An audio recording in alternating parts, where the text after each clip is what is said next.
Muy buenas tardes, apreciados estudiantes. El día de hoy vamos a continuar con la parte práctica correspondiente al capítulo de conductos equivalentes y redes hidráulicas.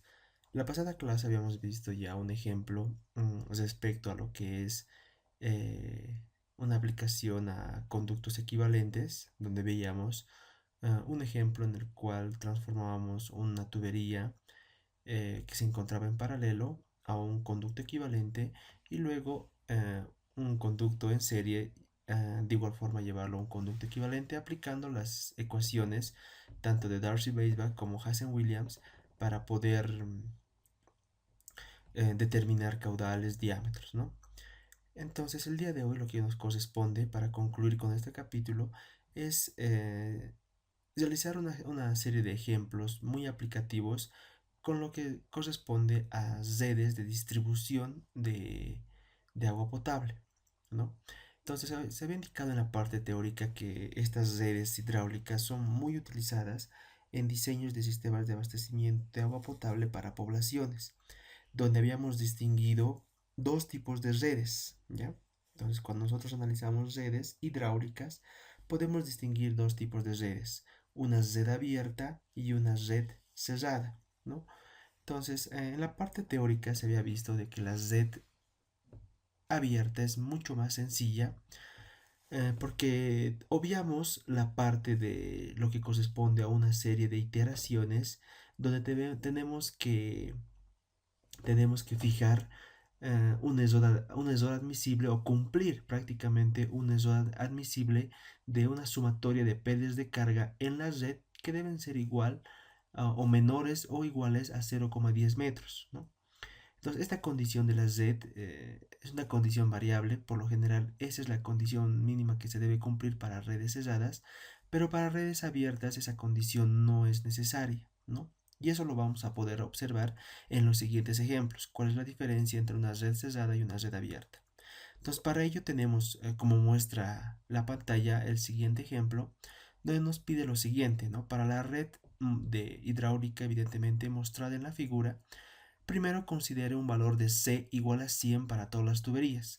Entonces, este valor de C igual a 100 prácticamente ya nos está indicando de que nosotros, para el cálculo de las pérdidas de carga en este sistema, debemos utilizar las fórmulas de Hazen-Williams, porque tenemos el coeficiente C de Hazen-Williams. Y el problema me pide calcular lo siguiente. En primer lugar, determinar los caudales en cada uno de los tramos.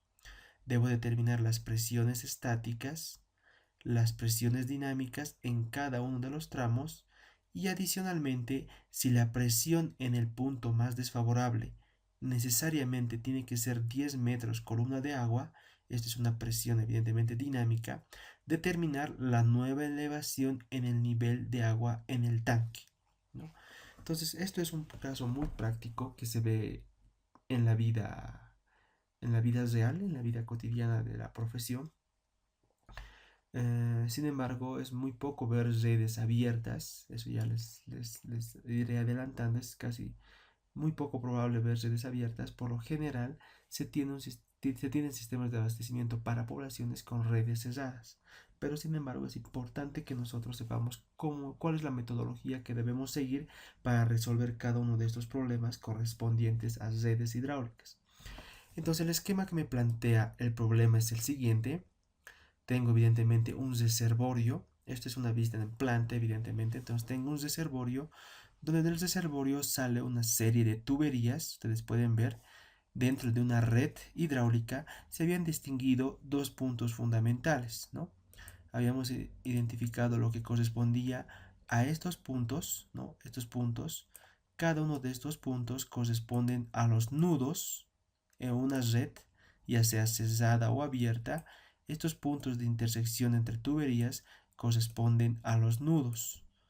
Y estas longitudes, ¿no? Estos tramos corresponden evidentemente a los tramos, ¿no? Entonces, en una red hidráulica podemos distinguir tanto nudos como tramos, ¿ya?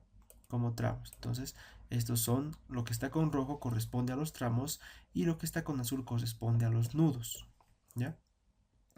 Entonces, podemos observar que en cada uno de los tramos el problema ya me identifica lo que son los diámetros y las longitudes de cada uno de estos tramos, ¿no?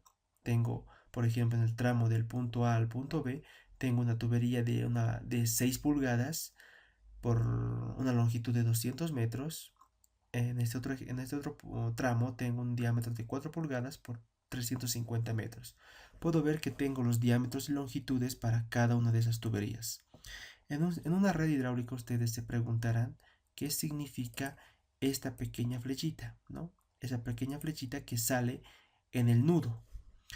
Estos son caudales nodales, se conoce como caudales de nudo o caudales nodales. Son caudales que salen del nudo, ¿ya? Son caudales necesarios que salen del nudo, y cuando ustedes observen una red hidráulica, estos caudales siempre van a ser datos. Por lo general, prácticamente estos caudales en los nudos son dato. Entonces me estaría indicando que que por ejemplo este tramo de tubería está alimentando este nudo con este caudal de 6 litros por segundo. Entonces cada una de estas fechas representa un caudal de salida, ¿ya? En los nudos, un caudal de salida en el nudo. Entonces, teniendo el caudal de salida en el nudo, puedo ver también en la red hidráulica abierta que en cada nudo está identificado correctamente. Este es el nudo A, el nudo B, el nudo C, el nudo D, E y F. En el caso de que no se les proporcione la nomenclatura de esos nudos, entonces ustedes arbitrariamente pueden considerar o darle una denominación a estos nudos. Otro dato fundamental dentro de una red hidráulica, aparte de las longitudes, tuberías y caudales en los nudos, que son estas flechitas, es necesario que nosotros tengamos las elevaciones de cada uno de estos puntos. Entonces podemos ver que tengo como dato las elevaciones del nivel del tanque, ¿no? Entonces, como estaría indicando que yo tengo, por ejemplo, un tanque, si evalúo un corte, esto es el tanque. Entonces esa elevación que me indica o que me da como dato el problema corresponde a esa elevación de 2825 metros sobre el nivel del mar. Esa es la elevación en la superficie libre de líquido. Y en cada uno de los nudos, ¿no? En cada uno de estos nudos, yo también tengo una elevación, tengo una elevación, esto corresponde a una elevación, por ejemplo, este es el punto A, entonces acá tengo una elevación de 2810 metros sobre el nivel del mar. Entonces, estos son los datos que me proporciona el problema. Es la cota prácticamente de cada uno de estos puntos nodales, ¿no? Esas cotas corresponden a las cotas tanto de cada uno de estos nudos, ¿ya? De cada uno de esos nudos. Bien, entonces en función de ese dato, aplicando lo que evidentemente esta es una red abierta, porque en los puntos C, E y F no se cierra el circuito o no se genera un circuito. Directamente del punto C, E y F salen estos caudales de 6, 7 y 4 litros por segundo respectivamente. Entonces, para resolver una red abierta, como primer paso se podría decir que debemos calcular el caudal, el caudal que sale del tramo R a A. ¿Y cómo yo obtengo ese caudal del tramo del reservorio al punto A? Si ustedes observan, prácticamente esta del reservorio al punto A tiene esta dirección, ¿no? Tiene esa dirección. Y después, desde este punto, se distribuye el contenido del reservorio a cada uno de estos tramos y llega a estos nudos. Y como yo de dato tengo los caudales en cada uno de estos nudos, entonces simplemente lo que se hace acá es aplicar el principio de continuidad que se había estudiado mucho, que el caudal de entrada en el sistema es igual al caudal de salida. Y este caudal de salida prácticamente es la sumatoria de cada uno de estos caudales de salida, que son los caudales en los nudos, ¿no? Entonces, esa sumatoria de caudales en los nudos sería mi caudal de salida. Y como por principio de continuidad el caudal de entrada es igual al caudal de salida, entonces el caudal del reservorio el caudal que corresponde a este tramo de tubería del reservorio al punto A, es la suma de cada uno de estos caudales nodales. Y eso lo tengo plasmado acá. caudal del reservorio del tramo reservorio al punto A es la suma de 5 más 4 más 4 más 5 más 7 más 6 y más 4, ¿no? Entonces tengo 5 más 4 más 4 más 5 más 7 más 6. Es la sumatoria de todos esos caudales. De esa forma yo estaría obteniendo el caudal en este tramo, ¿no? El caudal en ese tramo, el tramo del reservorio al punto A. Y me dice que es un caudal de 31 litros por segundo. Entonces, teniendo ese primer dato, que es el caudal de entrada prácticamente al sistema, entonces como siguiente paso, lo que ustedes tendrían que hacer es asumir un sentido de flujo en este sistema de tubería. Y para una red abierta, el sentido de flujo no se hace complicado, porque evidentemente del reservorio tiene que llegar el caudal a cada uno de estos nudos. Entonces es por ello que luego de tener lo que corresponde a este caudal de entrada, yo debo generar un sentido de flujo de cada uno de estos tramos. Y como les indicaba, en una red abierta eso no es complicado. Por ejemplo, si yo parto de los puntos más lejanos, evidentemente a este punto F debe llegar un caudal, entonces la dirección de la tubería BF es de B a F. Y eso se simboliza por esta flechita. Entonces, como tiene que llegar de acá a acá, lo propio acá, ¿no?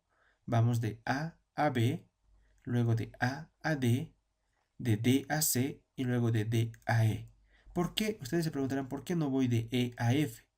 Porque como yo no tengo un reservorio en el punto E, o no tengo algo que alimente al punto E, entonces no puedo ir de E a D. Por eso es que se indica que es sencillo hacerlo en una red abierta, la distribución no de caudales, sino el sentido de flujo del líquido, porque evidentemente cada uno de estos tramos y estos nudos es alimentado por este reservorio. Muy bien, entonces teniendo los caudales una vez más, son los caudales en los nudos, entonces a partir del concepto de caudal de entrada igual al caudal de salida en cada uno de estos nudos, entonces determino los caudales en cada tramo, que es un dato que me pide el problema, calcular los caudales en cada uno de esos tramos. Bien, entonces, para calcular los caudales en los tramos de una red abierta es muy sencillo. Debo seguir el principio de continuidad, caudal de entrada y caudal de salida en cada uno de los nudos. Por ejemplo, evaluemos el nudo F.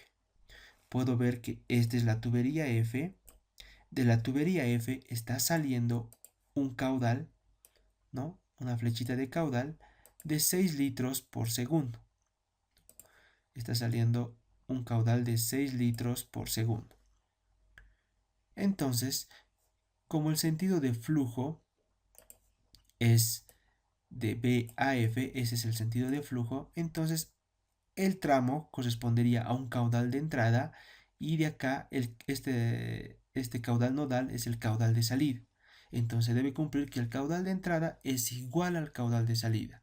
Entonces, con ese valor, el caudal que existe en el tramo BF va a ser igual también a 6 litros por segundo. Entonces ya tendría este valor. Hago lo propio para el punto E. En el punto E está saliendo un caudal, o en el nudo E está saliendo un caudal de 7 litros por segundo. Entonces el tramo D a E, siguiendo este principio de caudal de entrada igual al caudal de salida, entonces si está saliendo 7, también tendrá que entrar un caudal de 7 litros por segundo. Entonces de esa forma ya tendría este caudal.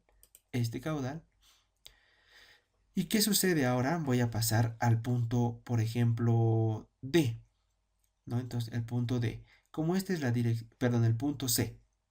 Entonces, en el punto C también está saliendo un caudal de 4 litros por segundo, siguiendo esta analogía. El caudal de entrada es igual al caudal de salida. Si está saliendo 4 litros por segundo, entonces también tendría que entrar 4 litros por segundo. Entonces, de esa forma consigo el caudal de D a C. Pero, ¿qué pasa con el caudal de A a D? Puedo ver que ahora en este nudo D tendría el siguiente sistema. Tengo acá el caudal de A a D, luego tengo el caudal de D a C y el caudal de D a E. Entonces sus direcciones de flujo son las siguientes. Esto es de D a E, esto es de D a C y esto es del punto A al punto D. Entonces pueden ver que como yo estoy evaluando el nudo D, que es este nudito, el nudo D, entonces debo hacer cumplir una vez más acá en este nudo el principio de continuidad, que el caudal de entrada es igual al caudal de salida. Mi caudal de entrada es prácticamente el caudal de A a D, ¿verdad? Ese caudal estoy buscando. Pero yo ya tengo los caudales de D a E y el caudal de D a C. El caudal de D a E era igual a 7 litros por segundo y el caudal de D a C es igual a 4 litros por segundo. Como el caudal de entrada tiene que ser igual al caudal de salida en este nudo, entonces la suma de 7 más 4 más adicionalmente tienen que considerar no solamente esto, noten que en el nudo también tengo un pequeño caudal que sale de esa forma. Y ese pequeño caudal que sale es igual a 5 litros por segundo. Entonces el caudal de A a D va a ser la suma de 7 más 4 más 5. Y eso me da un valor igual a 16 litros por segundo, ¿no? Pueden ver que todo se evalúa a partir del nudo, está entrando este caudal de AD, pero está saliendo el caudal que va de D a C, de D a E y este caudal nodal de 5 litros por segundo. Entonces de esa forma yo también habría hallado lo que corresponde al caudal de A a D. Hago lo propio para el caudal de A a B. Si evaluamos así una vez más, el caudal de A a B es esta tubería, la tubería de A a B, luego tengo la tubería de B a F y los sentidos de flujo de esas tuberías son las siguientes. Tengo que esto va de B a F, esto va del punto A al punto B, pero en este nudo, que es el nudo B, ¿no? En este pequeño nudo, esto que es el nudo B, de este nudo B está saliendo un caudal de 4 litros por segundo, ¿no? De 4 litros por segundo. El caudal de B a F ya lo he calculado, esto es 6. Entonces, una vez más, en este nudo, que es el nudo B, acá lo voy a anotar, que es el nudo B, se debe cumplir el principio de continuidad de que los caudales de entrada son igual a los caudales de salida. Entonces, el caudal del tramo A a B será igual a la suma de estos caudales de salida, que son 6 más 4 igual a 10 litros por segundo. Y eso lo he obtenido acá, ¿no? 10 litros por segundo. De esa forma ya tendría todos los caudales y podría hacer una verificación. La suma de todos estos caudales, ¿no? De cada uno de estos caudales, debería darme este caudal que va del reservorio a A. ¿Por qué debería darme lo mismo? Toda esta sumatoria, porque este es el caudal de entrada y todos estos caudales de tramo son los caudales de salida. Entonces la suma de 10 más 16 más 6 más 7 más 4 debería ser igual a 31 litros por segundo. Y de esa forma yo estaría indicando, si eso se iguala, que el caudal de entrada es igual al caudal de salida en el sistema, entonces estaría indicando de que el sistema hidráulico o la red hidráulica abierta se encuentra en equilibrio, ¿no? Se encuentra balanceado. Bien, entonces ya tengo prácticamente los caudales en los tramos. Han podido observar de que ya se ha resuelto el punto A, determinar los caudales en todos los tramos. Los caudales ha sido sencillo hallar porque ha sido simplemente generar una dirección de análisis que es sencillo en redes abiertas porque el reservorio alimenta cada tramo. Los caudales los he obtenido a partir de los caudales nodales, o sea, estos caudales de tramo los he obtenido a partir de los caudales nodales y a partir de la ecuación de continuidad, donde el caudal de entrada es igual al caudal de salida.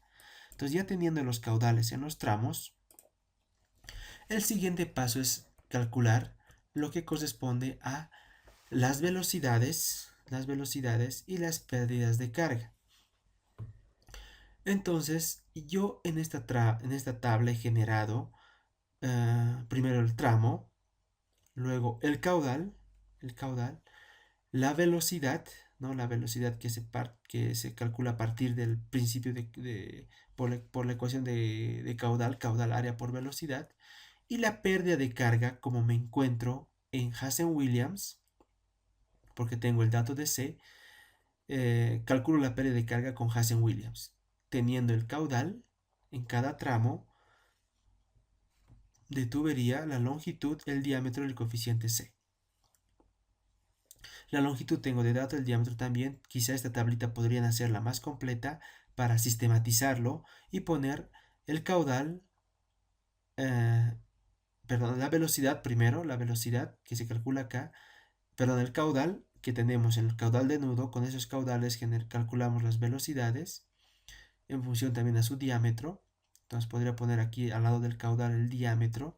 Con esos dos datos calculo la velocidad.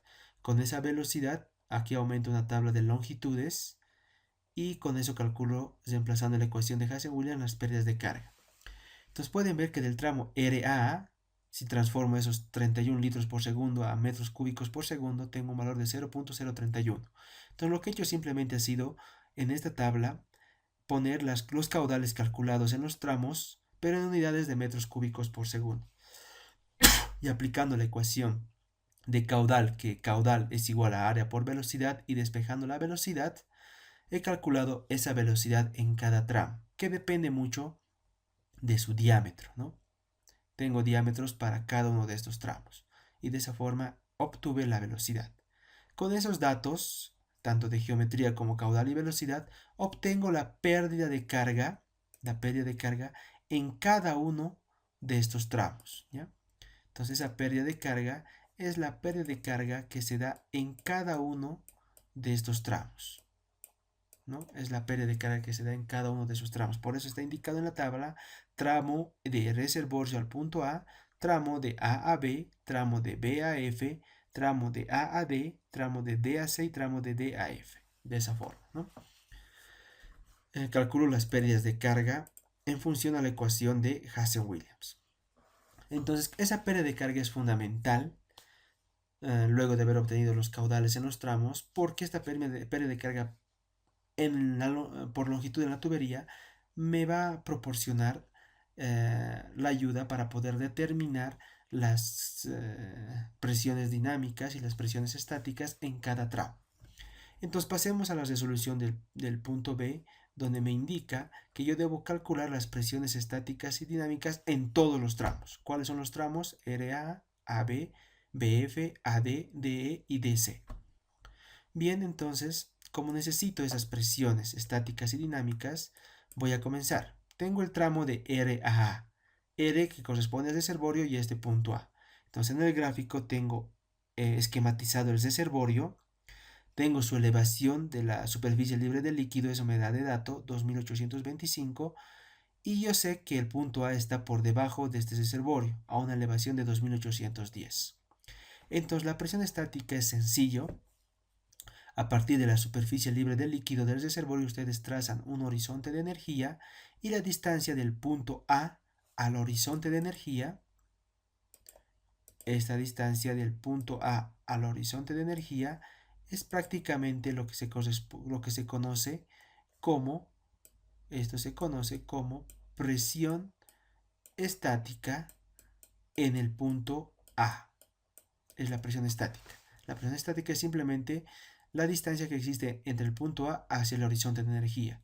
Y como tengo datos de esta elevación y esta elevación del punto A, entonces la diferencia de estas dos elevaciones me va a dar la presión estática, toda esta longitud. Y me indica que es de 15 metros columna de agua. Ahora yo debo calcular lo que corresponde a la presión dinámica. La presión dinámica es esta altura, ¿no? Esta altura de presión, esa la voy a obtener. ¿Y cómo lo voy a obtener? Simplemente restando la presión estática en el punto A, toda esta altura, presión estática en el punto A, que son estos 15 metros columna de agua, menos la pérdida de carga del reservorio AA. Y esa pérdida de carga la obtuve en la tabla anterior de RA 1.448, ¿no? Y eso está acá. Presión estática en el punto A, toda esta altura, 15 metros, menos esta pérdida de carga 1.448 y tengo el valor de la presión dinámica para el tramo RA. Todo este procedimiento se debe seguir para cada uno de los tramos porque eso me lo indica el problema. Acotando un poco más a lo que es esta línea esta línea piezométrica, entonces este punto corresponde a la cota piezométrica en el punto A. ¿Por qué cota piezométrica? Porque esa cota me permite trazar con una línea recta la pérdida de carga. Entonces esa cota piezométrica en el punto A es igual a esta elevación menos esta pérdida de carga. Y de esa forma yo obtendría en metros sobre el nivel del mar la cota piezométrica en este punto, que sería igual a 2823.552. Entonces ya tengo las presiones estáticas y dinámicas de este primer tramo, paso al segundo tramo, que es el tramo de A a B. Yo he dibujado o esquematizado aquí la tubería A a B. En cada uno de estos puntos se tiene una elevación. En el punto A 2810 y en el punto B 2812. Evidentemente el flujo va de A a B, eso yo lo he asumido en un inicio. Y evidentemente el punto B también está por encima del punto A y es por eso que se tiene esta forma de configuración de la tubería. Entonces, si ustedes recuerdan, como este es el punto A, en el punto A yo he calculado esta presión dinámica, que es igual a 13.552 metros columna de agua, pero, se diría un pero acá, ¿no? Todo esto no es la presión dinámica, evidentemente a este punto ha llegado una pérdida de carga. Entonces, esta elevación en este extremo corresponde a la cota piezométrica en el punto A, y esa cota piezométrica la he calculado en el paso anterior. Entonces, esta cota piezométrica es la misma cota piezométrica que se encuentra en este punto. ¿Por qué? Porque todas las tuberías están interconectadas. Entonces, esa cota piezométrica en el punto A es esta elevación. Evidentemente vamos a tener una pérdida de carga del tramo AB, que ya lo he calculado en las tablas anteriores. Esa pérdida de carga es igual. A... la hemos calculado, esa pérdida de carga de AB es de 0.858. Entonces a partir de eso voy a calcular la presión estática. La presión estática se forma desde el punto que estoy evaluando hacia el horizonte de energía. Siendo redundante, esa presión estática es la distancia que va desde el punto B hasta el horizonte de energía. Y eso es sencillo de calcular, es la cota piezométrica en el punto A, cota piezométrica en el punto A menos la elevación en el punto B. Y eso es correcto. Esta es la cota piezométrica en el punto A, que sería toda esta misma elevación. Aquí está la cota piezométrica en el punto A, menos esta elevación. Voy a tener toda esta altura, que corresponde a la presión estática. En el punto B, también debo calcular la presión dinámica. Eso es todavía más sencillo. La presión dinámica, debo calcular una cota piezométrica en este punto B. Esta es la cota piezométrica, perdón. Eso corresponde a la cota piezométrica. Esa es la cota piezométrica. Entonces, ¿cómo determina esa cota piezométrica en el punto B? Simplemente la diferencia que existe entre la cota piezométrica del punto B, del punto A, 2823.552, menos la pérdida de carga de A a B. Entonces, de esa forma obtengo la cota piezométrica. Este punto es la cota piezométrica en el punto B. Con esa cota piezométrica calculo esta altura de velocidad. Presión en B sobre gamma va a ser igual a 2822.694, esta cota piezométrica, menos esta elevación. Entonces, esta cota piezométrica en B menos esta elevación me va a dar esta altura de presión en metros columna de agua. Entonces, una vez más de este tramo ya tengo las presiones estáticas y dinámicas y la cota piezométrica. ¿Por qué para cada punto determino la cota piezométrica? Porque esta cota piezométrica en el punto B me sirve para pasar al otro punto o al otro tramo, que correspondería al tramo BF. Entonces, en el punto B, en un paso anterior he generado esta cota piezométrica. El tramo BF tiene este sentido porque de dato tengo las elevaciones y eso me permite graficar de esta forma esa tubería. Entonces, en el punto B ya tengo esta cota piezométrica, tengo esta pérdida de carga de BAF 4.2 y esta presión dinámica debo calcularla, y la presión estática. La presión estática, una vez más, esa presión estática es la distancia desde el punto considerado hasta el horizonte de energía. Y eso prácticamente se tiene plasmado en esta ecuación. Presión en E sobre F, en el punto F, que es presión estática, es igual a la cota piezométrica en B, que sería este punto, cota piezométrica en B, menos la pérdida de carga. Menos la pérdida de carga. Entonces eso llegaría a ser la cota piezométrica en el punto B, este punto, ¿no? Ese punto. Y a partir de esa cota piezométrica yo determino la presión dinámica. Esta presión dinámica en el punto F, que va a ser igual a esta elevación o cota piezométrica en B menos, menos lo que corresponde a esta elevación en el punto F, y voy a tener esta altura. Acá este 2818.494 es la cota piezométrica en el punto F, menos este 2806 tengo la presión dinámica. Ahí ya se hace más sencillo. Y hago este mismo procedimiento para cada uno de los tramos, ¿no? Acá he hecho lo mismo, ¿no? Es el tramo AD, la cota piezométrica en A la tenía en este paso, que es de 2823.552, pero ahora el punto A está yendo al punto D. Tengo las elevaciones que me permiten graficar esta tubería. Voy a tener una pérdida de carga en el punto D, que es de A a D, 1.536, y debo determinar tanto presiones estáticas como dinámicas. La presión estática, una vez más, es la altura que existe desde el punto considerado hasta el horizonte de energía, ¿no? Entonces eso corresponde a la presión estática, que va a ser igual a esta cota piezométrica en A menos esta pérdida de carga. Y de esa forma tengo la cota piezométrica. Con esa cota piezométrica calculo la presión dinámica. Como tengo de dato esta cota piezométrica, disculpen, como tengo de dato, perdón, esta cota piezométrica, a esta cota piezométrica le resto esta elevación y voy a tener toda esta altura de presión dinámica, que es igual a 17,016 metros columna de agua. Y hago lo propio, no es necesario tal vez que sea repetitivo para muestra un botón, nosotros hemos mostrado 3 ejemplos. Tendría lo propio para el tramo de DAE y también de DAC, ¿no? Donde he arrastrado estas cotas piezométricas que ha sido calculado en un paso anterior, en un ejemplo anterior. Entonces, teniendo las cotas, las alturas de presión estática, ¿no? Presión estática, presión dinámica y caudales en tramos, entonces pasaría a calcular lo que me indica el problema como punto C. Si la presión en el punto más desfavorable debe ser de 10 metros columna de agua, determinar la nueva elevación del reservorio.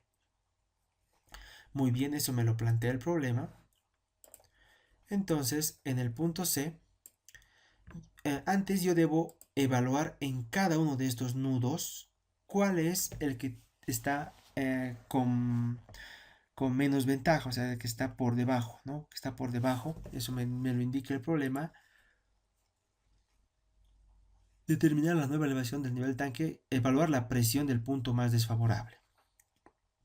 O si la presión en el punto más desfavorable. Entonces yo, en mi ejemplo, debo buscar mi presión más desfavorable, comparadas con cada una de estas presiones en estos puntos. Y esa es la presión dinámica, porque la presión dinámica es la que trabaja en un sistema dinámico. Entonces tengo esta presión en A sobre gamma 13, presión en B sobre gamma 10, entonces este podría ser. Luego tengo acá 12, entonces sigue manteniéndose 10. Acá tengo 17, sigue manteniéndose 10. Y acá tengo en el punto C una presión dinámica de 9.417. Entonces yo voy a utilizar este punto C para evaluar mi cálculo. ¿Por qué? Porque tengo la menor altura de presión en este tramo, ¿no? Entonces con ello, con ese dato del tramo C, entonces, ¿qué me indica el problema? Yo ya sé que a partir de las presiones en los nudos evaluadas en un paso anterior, el menor es prácticamente mi punto más desfavorable. El punto C es mi punto más desfavorable. Entonces acá tengo una vez más la tubería de D a C. De D a C. El punto C es el más desfavorable. Eso es lo que he obtenido en un paso anterior. Pero ahora me dice que en el punto C debe haber una presión dinámica de 10 metros columna de agua. Bien, entonces yo debo llevar, ahora luego teniendo, a partir de esta presión dinámica, yo debo saber qué altura debo elevar el reservorio para alcanzar en este punto C esta presión dinámica de 10 metros columna de agua. Entonces, como primer paso, yo voy a determinar las cotas piezométricas. Voy a determinar esta cota piezométrica. Voy a determinar esta cota piezométrica que se calcula como esta elevación más estos 10. Voy a determinar, según este ejemplo, la cota piezométrica en este punto, prácticamente, ¿no? Sin dar mucha vuelta, debo calcular la cota piezométrica en este punto para arrastrarlo al siguiente tramo. ¿Cómo calculo esa cota piezométrica? Tengo esta elevación de 2808 más 10 más la pérdida de carga de DAC. Esta pérdida de carga es la primera que he utilizado al iniciar este ejemplo, ¿no? Esa tablita. Entonces la suma de estos dos y a esta elevación voy a tener esta cota piezométrica en D. Con esta cota piezométrica en D paso al otro tramo que es, ya no es de C a D, ahora es de D a A. Eso dependiendo del flujo que arbitrariamente le he dado al sistema de Z abierta. Entonces en el punto D ya tengo esta elevación. Esa elevación es prácticamente la que he calculado acá, ¿no? Esta cota piezométrica en D es la misma que esta y la he calculado a partir de este análisis. Entonces esa cota piezométrica en D es de 2822. Yo necesito ahora calcular la cota piezométrica en el punto A. ¿Cómo lo hago? Lo mismo que el caso anterior. Cota piezométrica en A es a esta elevación, ¿no? A esta elevación de 2822.59, perdón, esta elevación, cota piezométrica en D, más la pérdida de carga. Entonces, con esa cota piezométrica en D, más esa pérdida de carga, estaría obteniendo esta cota piezométrica en A. Bien, teniendo la cota piezométrica en A, que lo tengo ya de dato acá, 2824.135, más esta pérdida de carga RA, voy a poder obtener la nueva elevación en el reservorio. Entonces, la elevación en el reservorio va a ser la cota piezométrica en A que venía arrastrando desde el punto C, ¿no? Cota piezométrica en A, más la pérdida de carga de RA, que son 1.448. Entonces, haciendo esta operación, yo sé que el reservorio debe estar elevado a una elevación de 2825.583 metros sobre el nivel del mar. Eso llegaría a ser la elevación en el reservorio. Esta elevación en el reservorio llegaría a ser la elevación necesaria para que en el punto C se alcance una presión dinámica de 10 metros columna de agua. Entonces, de esa forma, este es un problema muy particular. Cuando ustedes lleguen a diseñar sistemas de abastecimiento de redes para poblaciones, aparte de hacer el análisis o el balance hidráulico de la red para saber cuáles son sus flujos y sus caudales por tramos, entonces deben calcular estas presiones dinámicas y estáticas para saber cómo está trabajando la tubería. Entonces, el gráfico de estas líneas piezométricas para cada tramo es fundamental para identificar cuáles son las presiones dinámicas y cuáles son sus pérdidas de carga. Entonces, de esta forma habríamos resuelto el primer ejemplo de red abierta. Como pueden ver, es muy sencillo. Es simplemente hacer un balance hidráulico a partir del nudo más alejado e ir arrastrando para conseguir los caudales en los tramos. Y similar caso se da en tuberías de redes cesadas, ¿no? Y eso me lleva a evaluar el siguiente ejemplo. Entonces, con este nuevo ejemplo vamos a poder ejemplificar cómo es la solución para una red cesada. Pueden ver que tengo la misma configuración, pero a diferencia del ejemplo anterior, ahora el reservorio está alimentando a una red cesada. El ejemplo me pide lo siguiente de la red cesada: calcular una vez más los caudales y los sentidos de flujo para cada uno de estos tramos, ¿no? De estos tramos de tubería. Me pide determinar una vez más las presiones dinámicas en todos los tramos y ahora evaluar o calcular la nueva elevación del reservorio para tener una presión en el nudo C, que es este nudo más alejado, una presión de 40 metros columna de agua. Entonces yo debo calcular la nueva elevación de este reservorio para que en este punto C se alcance una presión dinámica de 40 metros columna de agua. Una vez más tengo las elevaciones del nivel de agua en el reservorio, esta es la elevación en la superficie libre de líquido, y tengo las elevaciones para cada uno de estos nudos, A, B, C y D. Y me da el valor de C, que es igual a 100 para todas las tuberías. Entonces, como me da el coeficiente C, entonces tengo que utilizar para mis ecuaciones de PD de carga la ecuación de Hazen-Williams. Y como es una red cesada, si ustedes recuerdan, habíamos generado una serie de condiciones para las redes, y cuando teníamos una red cesada, una de las primeras condiciones era de que la sumatoria algebraica de las pérdidas de carga alrededor de un circuito, malla o anillo de una red cesada debe ser igual a cero. Pero es posible llegar a cero, pero haciendo una serie de iteraciones o iteraciones continuas. Pero el método me indica, o la normativa me indica, que para redes cerradas se puede admitir un error de esa sumatoria de pares de carga de menor o igual a 0,10 metros, o prácticamente 10 centímetros. Entonces, este es el dato que me da.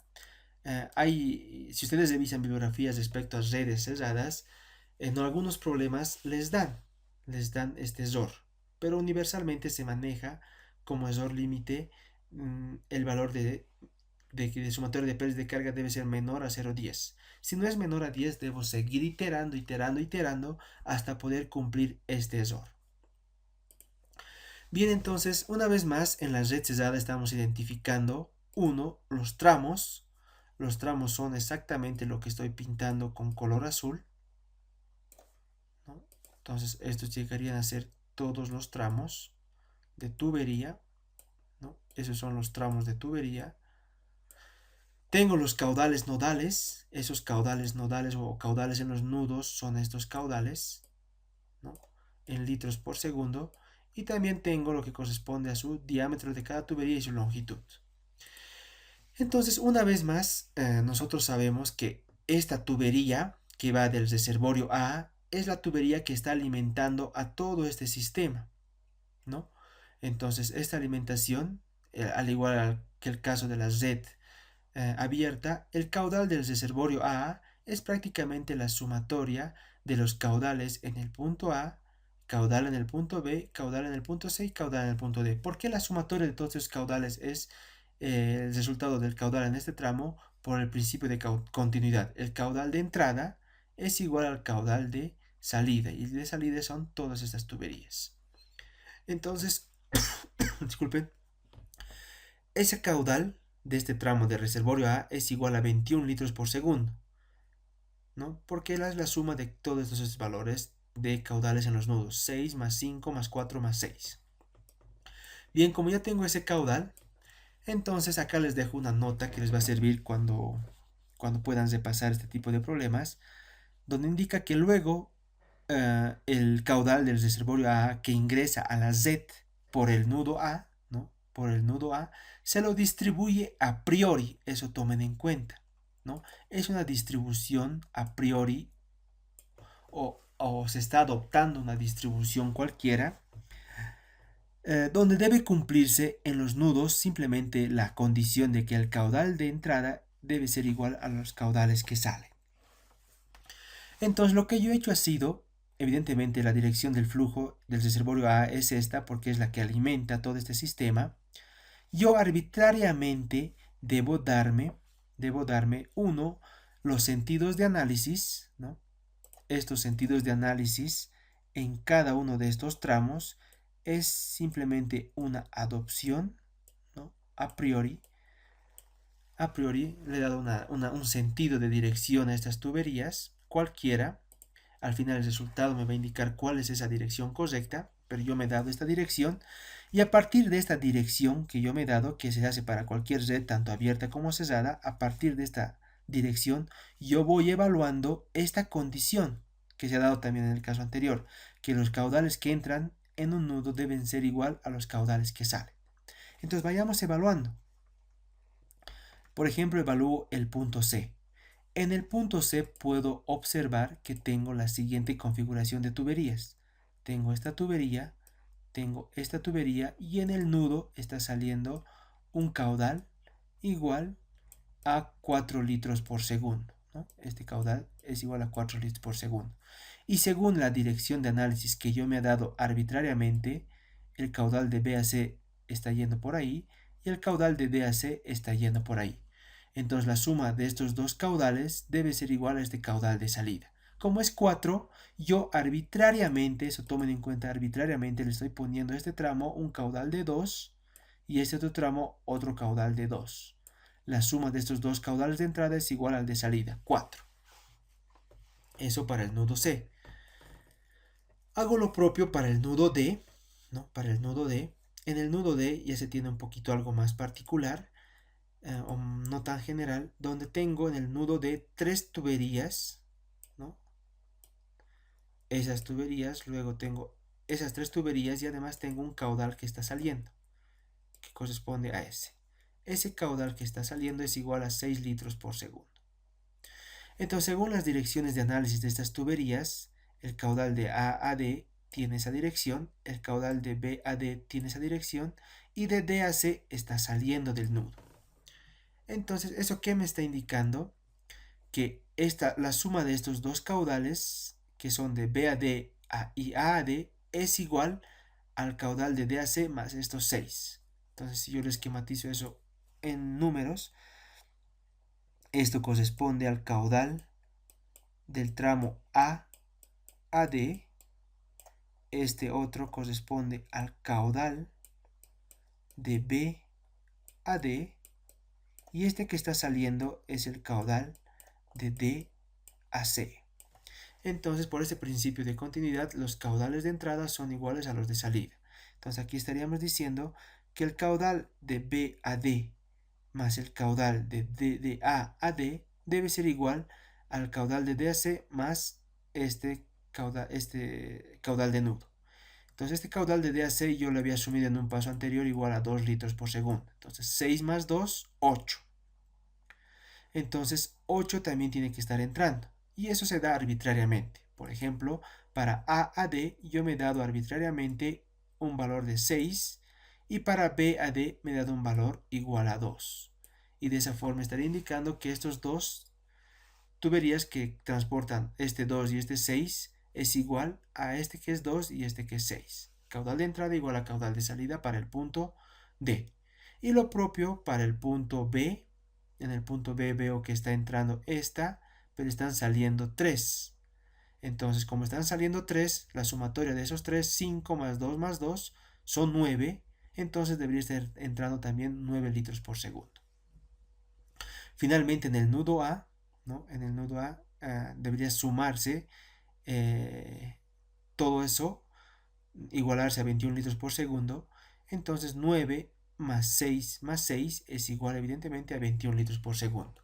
Entonces puedo ver que los nudos están en equilibrio, entonces sí se ha hecho un balance correcto, se iguala que el caudal de entrada al sistema es igual a todo este caudal de salida, se cumple. Sin embargo, estos caudales no son exactamente los caudales que pasan por estas tuberías. Yo debo hacer una serie de iteraciones para saber si estos caudales son los correctos. Si no son los correctos, los caudales y tampoco el sentido de flujo, el método de Hardy-Cross, que es lo que vamos a evaluar ahora, me los va a indicar si son correctos esos valores. Entonces, para iniciar el método de Hardy-Cross, yo necesito, aparte de haber generado a priori o haber asumido estos caudales de tramo, pero que están en equilibrio, debo asumir una dirección de análisis. Entonces el método de Hardy-Cross me indica que todos los caudales que tienen un sentido positivo, ¿no? o una dirección positiva, van a ser caudales positivos. Pero si tienen una dirección distinta a las agujas del reloj, entonces es un caudal negativo. Por ejemplo, evaluemos en este triángulo, que es un primer circuito, ¿no? Entonces noten que yo les he dado nombres a cada uno de estos anillos, se podría decir. A esto le he llamado el anillo 1 y esto el anillo 2. También se conocen esos anillos como circuitos. Circuito 1, circuito 2. Pero el método de Hardy-Cross me indica que todos los caudales que tienen sentido horario son positivos y todos los que tienen sentidos antihorarios son negativos. Entonces, si evalúo, por ejemplo, en este tramo, El sentido positivo es el que se muestra acá, horario, y veo que este caudal también está yendo en sentido horario. Entonces es un caudal positivo. Este caudal también está yendo en sentido horario, entonces este también va a ser un caudal positivo. Pero en este tramo que es de A a D, el circuito está yendo en esta forma, pero el caudal está yendo en la dirección contraria a las agujas del reloj. Entonces este caudal debería ser negativo. Entonces he identificado mis circuitos o mis anillos, en este caso tengo dos anillos, entonces pasaría a hacer las de solución. Acá les estoy dejando ese ejemplo de los caudales de entrada igual a los de salida que sí o sí debe cumplirse en todos los nudos hasta llegar al equilibrio en el tramo del reservorio al punto A, ¿no? Debe cesarse ese circuito con esos caudales asumidos. Por el momento todavía son caudales asumidos. Entonces, para que no se olvide, acá les dejo esa nota adicional. Entonces, otra nota adicional me indica que debo definir el número de anillos que se tienen en la red y suponer, acá está de los sentidos, y suponer que los sentidos de flujo en los tramos que tienen sentido horario son positivos y los sentidos de flujo que tengan sentidos antihorarios son negativos. Entonces, todo ese análisis propuesto por Hardy Cross debe ser resumido en esta pequeña tabla, ¿no? Entonces, esta tabla puede hacerse de manera horizontal hasta el final, hasta conseguir la mayor cantidad de iteraciones, pero por falta de espacio, yo esta parte la he traído aquí abajo. Bien, entonces, en el método de Hardy Cross, que se genera a partir de esta tabla, donde debo cumplir ese SOR mínimo de 0.10, que corresponde a la sumatoria de pérdidas de carga en valor absoluto. Entonces, en una primera columna debo poner los anillos que se generan. En este ejemplo solamente tenemos dos anillos, pero puede haber 2, 3, 4, 5, 6 anillos. Por lo general ya en sistemas de abastecimientos reales hay una gran cantidad de anillos en función a la densidad poblacional. Entonces en el anillo 1 y en el anillo 2 es la primera columna, se identifica el anillo. En la segunda columna se identifican los tramos para cada anillo. Por ejemplo, en el anillo 1 se identifican los tramos de A a B, de B a D y de A a D. Para cada uno de esos tramos yo tengo de dato los diámetros en metros, tengo las longitudes en metros y para cada tramo tengo los caudales en litros sobre segundo. Aquí cometí un pequeño error, no se olviden por favor, en la tabla se debe poner el caudal en litros por segundo. ¿Y por qué yo tengo ahora acá un caudal negativo? Entonces veamos, en el anillo 1 me dice que tengo en el tramo AB caudal de 9, BD caudal de 2 y de AD un caudal negativo de 6. ¿Por qué? Eso por el sentido horario, ¿no? El caudal de A a B es de 9 litros por segundo y como tiene un sentido horario, entonces es positivo. El caudal de B a D tiene un valor de 2 litros por segundo y también tiene un sentido horario. Pero el caudal de A a D, no de A a D, tiene un sentido antihorario, distinto a lo que se corre el circuito. Entonces este valor de 6 litros por segundo es negativo. Y eso se está reflejando en acá, en la tabla, es negativo. Hago lo propio para el anillo 2, ¿no? Donde en función al sentido de flujo tengo estos valores negativos, una vez más siendo un poquito redundantes. En el tramo 2 veo que el caudal de B a C tiene el sentido horario positivo, el caudal de D a C tiene un sentido antihorario, este es negativo, y el caudal de B a D también negativo porque tiene un sentido antihorario. Bien, teniendo lo que corresponde a los caudales en los dos anillos, no olviden que estos caudales han sido caudales asumidos en los tramos a priori, suponiendo, ¿no? A priori, ni siquiera suponiendo, a priori.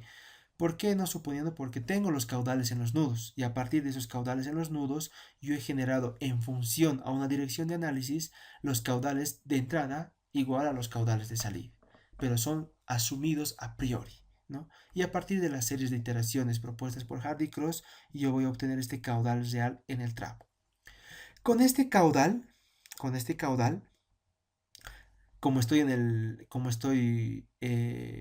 el problema con un valor de C, entonces debo utilizar Hazen-Williams. Entonces con este caudal, esta longitud y este diámetro, yo puedo obtener las pérdidas de carga para cada uno de estos tramos. Y las he obtenido de esa forma. Pérdida de carga, aquí se mantiene el signo del caudal que simplemente es nominativo.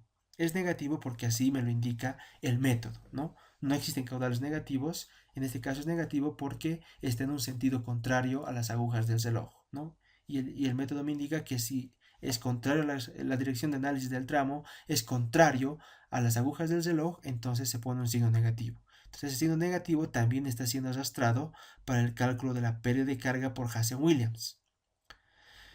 Entonces, para este anillo 1 y este tramo hago una sumatoria, ¿no? Esta es la sumatoria de las pérdidas de carga, 1.059 más 0,471 menos 0,666 y me da este valor.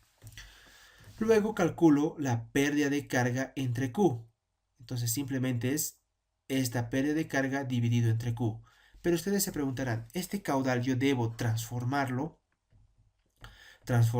a metros cúbicos por segundo? No, no es necesario, manténganlo en litros por segundo y eso lo demuestro acá, ¿no? Acá, miren, HL sobre Q, directamente la pérdida de carga que está en metros entre el caudal. Eso es una condición del método, que este HL sobre Q no necesito el caudal transformarlo a metros cúbicos por segundo. Para este HL sobre Q debo utilizar el caudal en litros por segundo.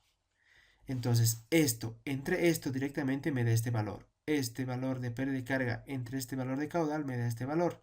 Y este valor de pérdida de carga entre este caudal me da este valor, pero ahora va a ser positivo porque estos valores negativos se simplifican. Bien, ya tengo el valor de HL sobre Q, hago esa sumatoria. Luego calculo una corrección. Esa corrección, ¿cómo se calcula? Es en la parte teórica, lo hemos dado. Esa corrección se calcula a partir de esta ecuación.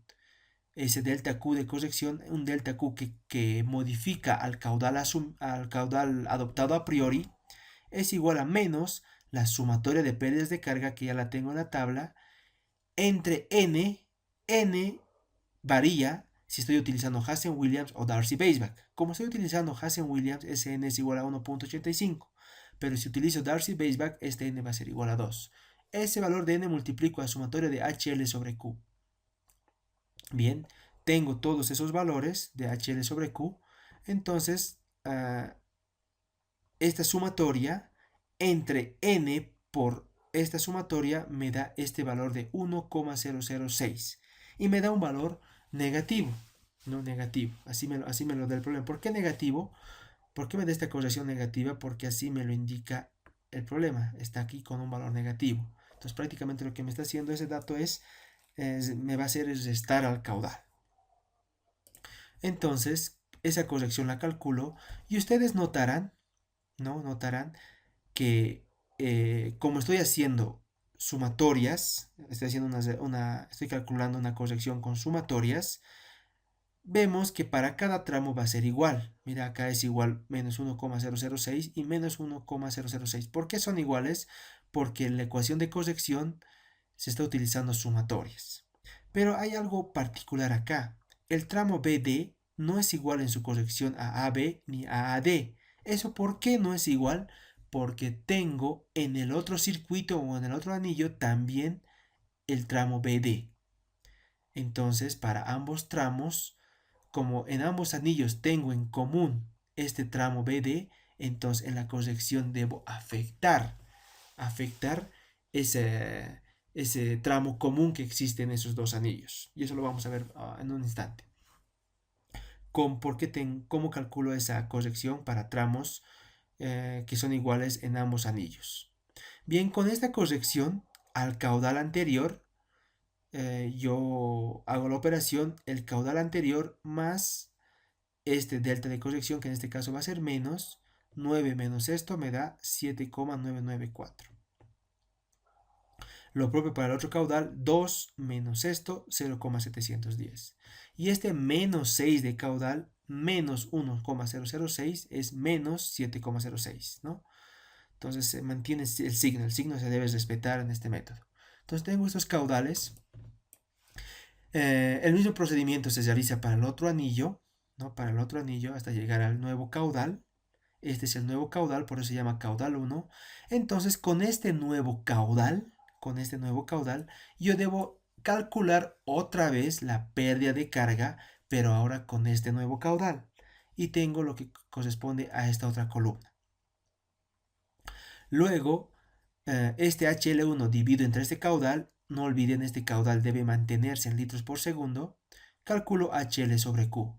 Entonces para cada una de estas columnas, por anillos hago la sumatoria de HL1 y sumatoria de HL sobre Q, lo propio para el otro anillo. Entonces calculo la corrección, una vez más la corrección se obtiene a partir de esta ecuación, ¿no? De esta ecuación, sumatoria de pérdidas de carga entre sumatoria de pérdidas de carga por Q. Entonces, una vez más, en la corrección veo que en los tramos que no son comunes son iguales, pero en donde son comunes, que son en este caso el tramo BD, como son comunes, se debe afectar la influencia que tiene ambos anillos, porque es un tramo común. Entonces, con esta corrección, al caudal 1 le afecta esta corrección 7,994 más paréntesis menos 0,052, entonces estos términos se restan y tengo el valor de 7,943. Lo propio para esto, tengo el antiguo caudal 0,710, pero la corrección ahora es positiva. Como es positiva, debo sumar a esto y tengo 0,905. Entonces pueden ver que así el caudal 2, ahora se llama caudal 2, es el caudal que he corregido en función a esta corrección, ¿no? Entonces antes tenía un caudal 1, pero como ya he generado una corrección, tengo ahora un caudal 2.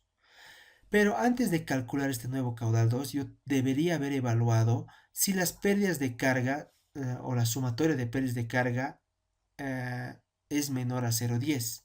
Puedo ver que en el anillo 1 sí es acá menor a 0,10. Quizá aquí podría haber parado la iteración.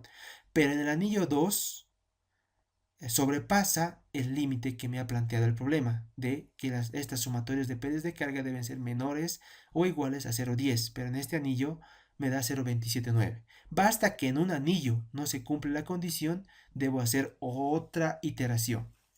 Entonces hago una nueva iteración, he calculado la corrección, le afecto a este caudal 1 ahora, ya no a este caudal, le afecto ahora a este otro caudal 1 porque es el que se ha modificado y tengo el caudal 2.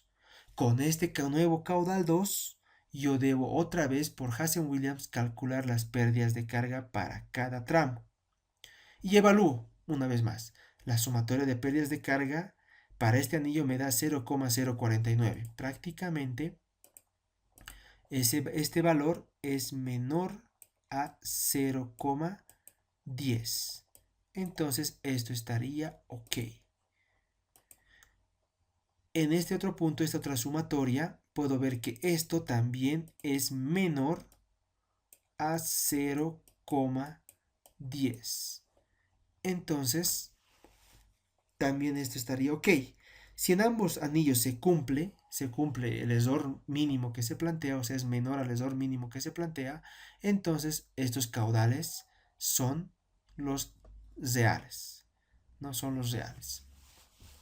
Son los reales. Y el signo me da simplemente el flujo, ¿no? El flujo. El flujo. Ahorita en el tramo que es AD, la dirección de ese flujo es contrario a las agujas del reloj, ¿no? Contrario a las agujas del reloj. Simplemente eso me identifica el signo en el caudal ahora. Bien, entonces esta es la tabla que deben llenar. Esta tabla puede ser programable. Eso es una buena noticia, puede ser programable y les insinúo que realicen inmediatamente la programación porque dentro del examen final sí va a entrar el método de Hardy-Cross, ya sea para tubería abierta o cerrada, por lo general siempre entra una cerrada. Entonces, lo que les propondría es de que hagan un programa en su calculadora para generar esta tablita, ¿no? En su calculadora con su Excel o en su calculadora a través de un método de programación puedan calcular esta tablita de Hardy-Cross, que no es complicado, es fácil. Pero tomen en cuenta que hay un tramo en común, ¿no? Si vamos al gráfico anterior, que es el gráfico del problema, entre los dos anillos que tengo, los dos circuitos, tengo este tramo en común que es el tramo B y D, ¿no? Del tramo B y D. Entonces, para analizar en la tabla, los tramos comunes que son B y D, entonces les he dejado esta nota adicional para que no se nos olvide. Por ejemplo, si yo estoy analizando el anillo 1, yo sé que mi delta Q, ¿no?, del anillo 1, que es prácticamente mi corrección delta Q, para el anillo 1, me ha dado un valor de menos 1.006. Y en el anillo 2, ese mismo tramo BD, me ha dado un valor de corrección de más positivo 0.284. Entonces, para el tramo BD en el anillo 1, debo hacer la siguiente operación. Menos 1.006 menos, no debo restarle, menos, debo restar el valor del anillo 2. Entonces, menos más 0.284. Y eso es igual a menos 1.29. Aquí hay un pequeñísimo error que he tratado de subsanarlo, pero esto es menos 1.29. Eso para el primer anillo, cuando estoy evaluando el primer anillo, ¿no? El delta Q menos el delta Q del anillo 2. Hago el mismo análisis para el tramo 2, ¿no? Para el tramo 2. Ahora me encuentro en el anillo 2 y yo sé que las correcciones del caudal tanto para el anillo 1 como para el anillo 2 son respectivamente menos 1.006 y más 0.284. Como ahora estoy evaluando el anillo 2, la variación del caudal de B a D para el anillo 2 va a ser igual a más 0.284 porque ahora estoy en el anillo 2 menos, ¿por qué doble menos? Porque este menos se ha arrastrado de esta corrección en anillo 1, menos 1.066. Por ley de signos, menos por menos da más, entonces esto se va a sumar y tengo ahora en el anillo 2 positivo 1.29. Entonces de esa forma se trabaja los caudales que tienen en común los anillos que se están estudiando. Entonces, una vez más les recalco, siendo un poquito redundante, lo ideal es programar, porque esto hacer a pulso demora bastante porque es mucha data que se debe incluir en las tablas. Entonces lo ideal es que realicen una programación del método de Hardy-Cross en sus calculadoras o en una planilla Excel, ¿no? Eso vean ustedes. Entonces pueden ver que los caudales en los tramos con sus respectivas direcciones corresponderían a esta segunda iteración, por eso caudal sub 2, segunda iteración. Entonces esto correspondería a los caudales que estoy buscando, los nuevos caudales. Entonces miren, yo he asumido en una primera iteración a priori 9 litros por segundo, pero en realidad había sido 7.943, ¿no? Entonces pueden ver que en cuanto a signos, desde lo que me daba el primer caudal a priori asumido, se mantienen en los mismos puntos o en los mismos tramos. Entonces prácticamente las direcciones que hemos adoptado en un inicio son las correctas. Pero lo que no son correctos son los caudales que hemos asumido. Y los caudales reales me los ha proporcionado el método de Hardy-Cross. Pero siempre no olviden haciendo cumplir el requisito de que esto debe ser menor o igual, esto y esto, en ambos anillos debe ser menor o igual a 0,10. Bien, entonces para que no se olvide ese proceso que es realizado a lo largo de la planilla, he generado en esta hoja una pequeña memoria de cálculo, ¿ya? Una pequeña memoria de cálculo para cada una de las columnas. Tengo de dato los diámetros, longitudes, caudales y el valor de C. Entonces para la pérdida de carga aplico Hazen-Williams de esa forma. Y para la luego tengo que la tabla, aparte de pedirme para cada tramo las pérdidas de carga, me pide el valor de pérdida de carga entre Q. Esa pérdida de carga entre Q es la pérdida de carga en metros, pero el caudal debe mantenerse en litros por segundo. Eso quiero ser un poquito redundante. En el método de Hardy-Cross, disculpen, en el método de Hardy-Cross, este caudal de HL sobre Q debe mantenerse en litros por segundo. Por eso metros sobre litros por segundo. La corrección, esta es la ecuación sumatoria de pérdidas de carga. He hecho un ejemplo para el tramo A, del reservorio A, 0.863, 1.85 por HL, la sumatoria de HL sobre Q. Y eso ha salido de las tablas, ¿no? De la tabla que he generado. Y de esa forma he generado el delta Q de A a B. Entonces, esta es la corrección del caudal. El caudal nuevo va a ser igual al caudal anterior asumido a priori más este delta Q. Entonces va a ser 9 más menos 1.006 y me da el valor de 7.994 litros por segundo. Bien, entonces de esa forma se llena el método de Hardy-Cross. Va a ser un balance hidráulico. Acá también les dejo otra nota adicional. Como la sumatoria de pérdidas de carga en los anillos unidos son mayores a 0,10, se tiene que realizar una segunda iteración, ¿no? Y eso es lo que hemos hecho. Hemos hecho en la tabla una segunda iteración hasta el momento en que se cumpla de que el ESOR en cada uno de los circuitos debe ser menor a o igual a 0,10 metros, ¿no? Y finalmente les pongo una nota adicional donde se indica que estos caudales Q sub 2 encontrados en los dos anillos, calculamos las pérdidas de carga sub 2 para todos los tramos y verificamos si esta igualdad de sumatoria de pérdida de carga en 2 es igual a 0. Entonces, si es, es menor o igual a 0,10, entonces si es mayor la sumatoria en cualquiera de los anillos volveremos a iterar, pero si es menor, entonces en los dos anillos los caudales solución serían los que se mostraban en la gráfica anterior, ¿no? Entonces no olviden, por favor, estimados estudiantes, pueden ver que el método de Hardy-Cross para redes cerradas no es complejo, sino es muy mecánico, donde tienen que evaluar tramos comunes, tienen que evaluar el cálculo de pérdidas de carga por Hazen-Williams, podría ser por Darcy-Weisbach si les dan el valor de F, pero por lo general se da el valor de C porque para esos conductos se trabaja con Hazen-Williams, porque tengo el valor de C. Entonces pueden ver que he hecho este caudal, lo he asumido yo, ¿no? Haciendo un balance hidráulico, pero luego con la corrección he generado esta primera iteración de caudal. Como no me ha cumplido las pérdidas de carga, el límite admisible, entonces he calculado otro nuevo caudal. Con este nuevo caudal sí he podido determinar unas nuevas pérdidas de carga. Con estas nuevas pérdidas de carga, ustedes tendrían que resolver la parte, ya teniendo el balance hidráulico y cumpliendo esta condición, entonces pasarían a resolver el punto B y el punto C.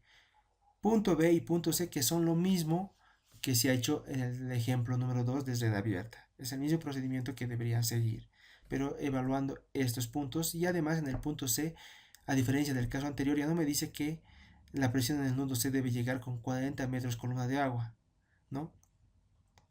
En el anterior ejercicio esto era de 10 metros columna de agua. Ahora acá es 40 metros columna de agua.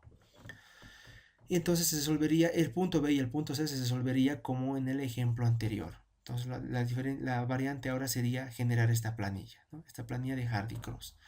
Entonces muchachos, de esta forma estaríamos terminando y concluyendo lo que corresponde a nuestro capítulo de tuberías equivalentes y redes hidráulicas.